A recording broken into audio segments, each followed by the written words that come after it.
It's your girl Camille J at the LiveWire Unplugged showcase, representing the L spot, and I'm here with the hilarious Madam Bullet. She had everybody in the crowd dying tonight.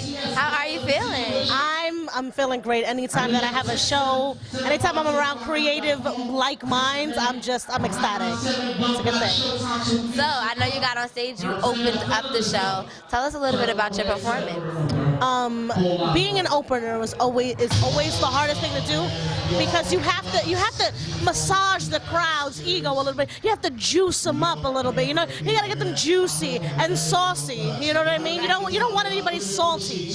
You want them nice and sweet. So it's always a little difficult. It's always a little difficult when you're starting a show like this. It's a showcase, and there's different types of artists. So you want to cater to your audience, but you still want to stick to your set and kind of what you've already put in motion into mind, what you're doing for the evening.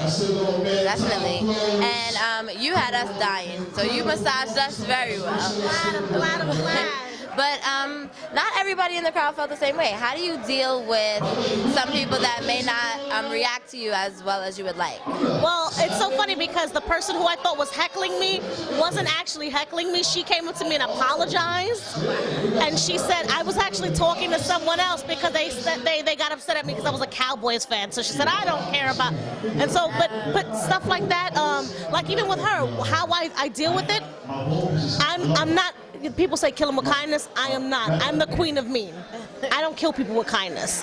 I'm gonna bust shots until you're down. Shots fired, man down. But it's all really, for me, it's all in jest. It's all in good fun. It's all in just trying to make that angry person turn soft. You know what I mean? They're kind of like, by the end of the show, somebody like that who's a heckler or who's upset or who doesn't really like what's going on, by the end of the show, my goal is to have them laughing. For them to crack a smile, the hardest person in the room, that's the person I go for, because that's the kind of critic I'm looking to. That's the kind of critic I'm looking to turn over. That's the kind of thing I'm looking to incite.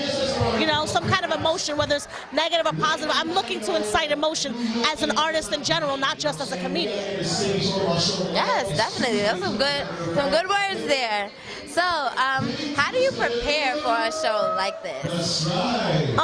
Preparing for a show is really difficult. I mean, when you have your regular everyday life, I'm in medical school, so you've got medical school. I'm on a radio show, so the preparation, it doesn't come as easily as it would to somebody who can dedicate their entire time to this. So sometimes I find myself talking to myself on the train.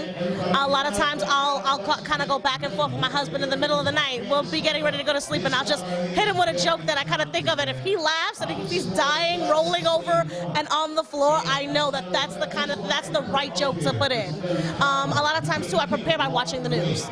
Comedy is not just what you've experienced, and it's not just improv and dealing with the crowd. It's also current events. Comedy is an exaggeration of real life and what's going on. So you kind of want to touch on and make light of and make fun of subjects that people are scared to touch. Good stuff. I know you mentioned your husband, and he's also performing tonight. Ty knows. We got to speak to him a little early. Yes. I apologize. It's okay. So we'll edit that part out.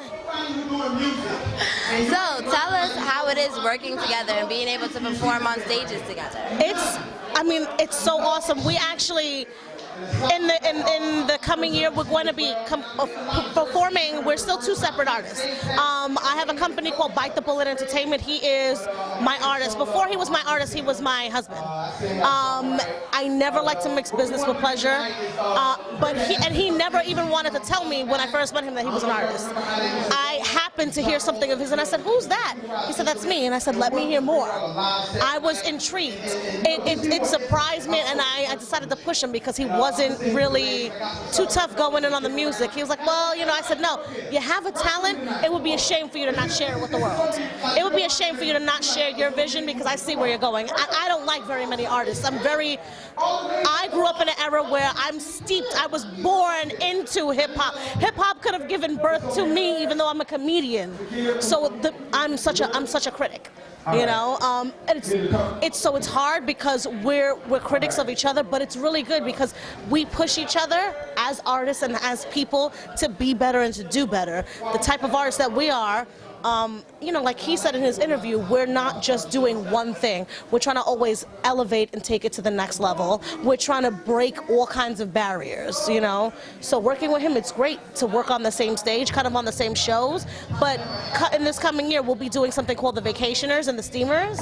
And so it's going to be something collective and together. We'll still be our own separate artists, but we'll be doing kind of like a faux reality TV show, a little bit informative, a little bit reality, you know, a little bit informative, a little bit of reality TV, and a little bit of comedy, you know? So it's going to be something fun. It's great when you can connect with someone on that level artistically. Definitely, definitely. And do you guys find it hard to balance the working life, they work together, and like the home life? Honestly, no. I don't. Listen, I'm a sleeper, so sometimes I'm kind of like, come on, let's just. You love this bed, don't you? Don't you want to lay down and sleep? Ooh, this pillow is calling you, baby.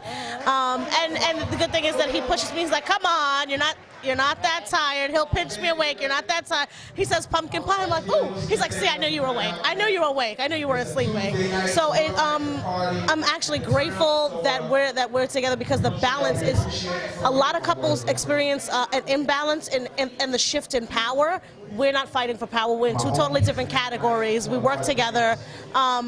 So it's not that hard to balance what we do with normal life, with kids, grandkids, work, and, you know, TV shows, you know, radio shows. Right.